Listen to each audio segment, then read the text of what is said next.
Well, as we continue to fast from wrong thinking, remember we're not fasting from food, we're fasting, abstaining from mentalities of failure. And we're breaking the mentalities of failure. And we're gonna fast from the thought that says, I feel like a victim. We have to realize that we're victors, we're not victims.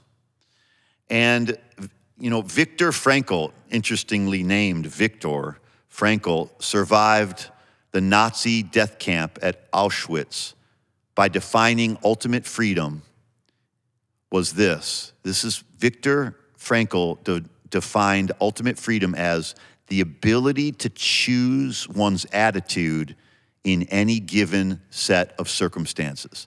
The ability to choose one's attitude in any given set of circumstances. Now, we don't always have the ability to choose our set of circumstances, but we always have the ability to choose the attitude that we're going to have in the midst of any given circumstances.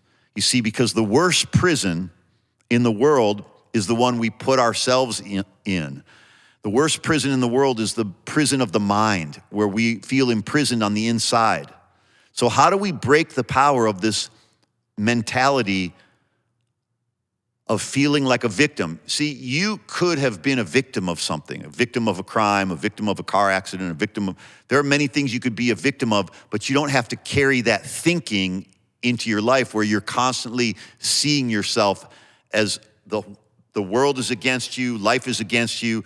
We have to change our perspective from life is happening to us, that's the victim mentality, life is happening to me. We have to change that to the favor of God mentality, the victor mentality, which is life is happening for me.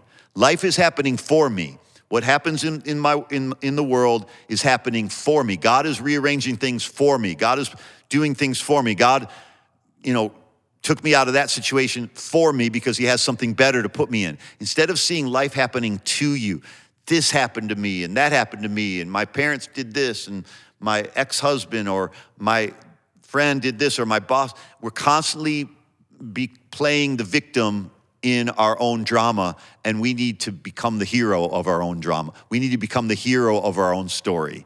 Jesus, of course, is the number one hero, but he wants you to be the hero of your story too, because you're not a victim, you're a victor. You're the head and not the tail, above only and not beneath. And this is the mentality that we have to walk every day with.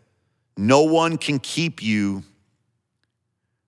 negative about your current situation except you. You're the only one that can stay negative, and you're the only one that can break that negativity mindset into a positive, faith-filled mindset.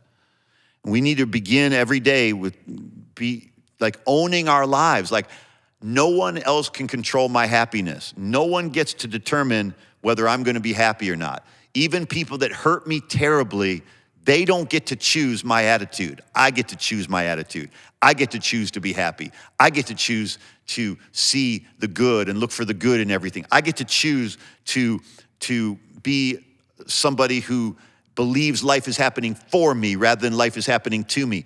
I choose to be that person. I choose to look for the good in every bad situation. I choose to look for the good in every person. I choose to look for the good in my life. I choose to look for the good. Look for the good, because life is happening for you.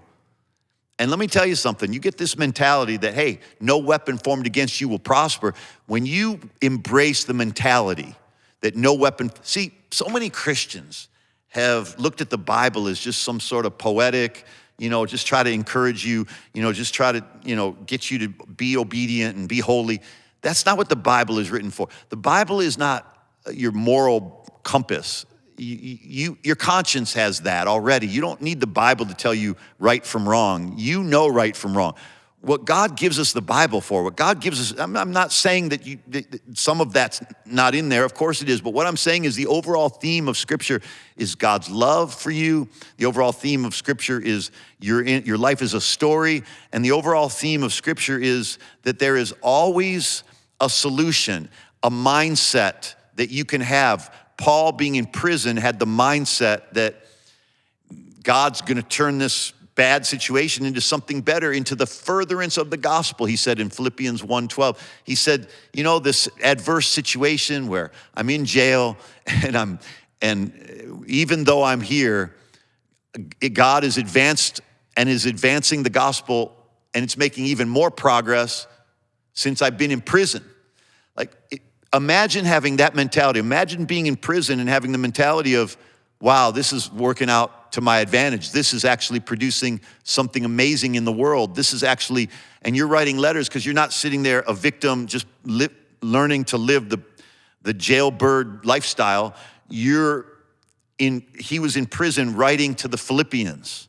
He wrote a whole letter, a beautiful letter to the Philippians from jail. And it's a letter to thank them. That's the mentality that that's the mentality we're going into our day with today. That's the mentality that we're not victims, we're victors. We need to realize that we have power. We have power. You have power. Don't give your power away. Don't give away your power. We give away our power to live in victory and health and success when we allow others to determine how we respond to a situation. Listen, we have the power to forgive. We have the power to recover. We have the power to overcome anything. When we blame others, we give away our power to them.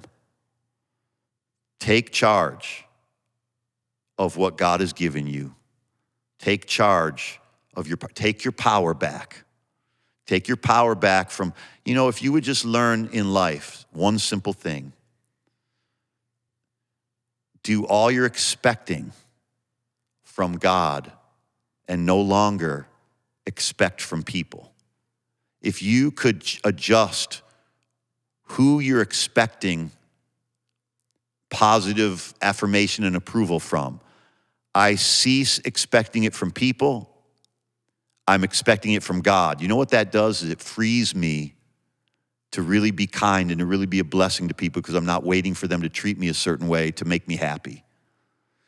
And when you take your power back, you're gonna have a life of such joy and such peace. You see what we're doing? We're shifting our perspectives and God is lifting our lives. The shift that brings the lift. I'll see you tomorrow.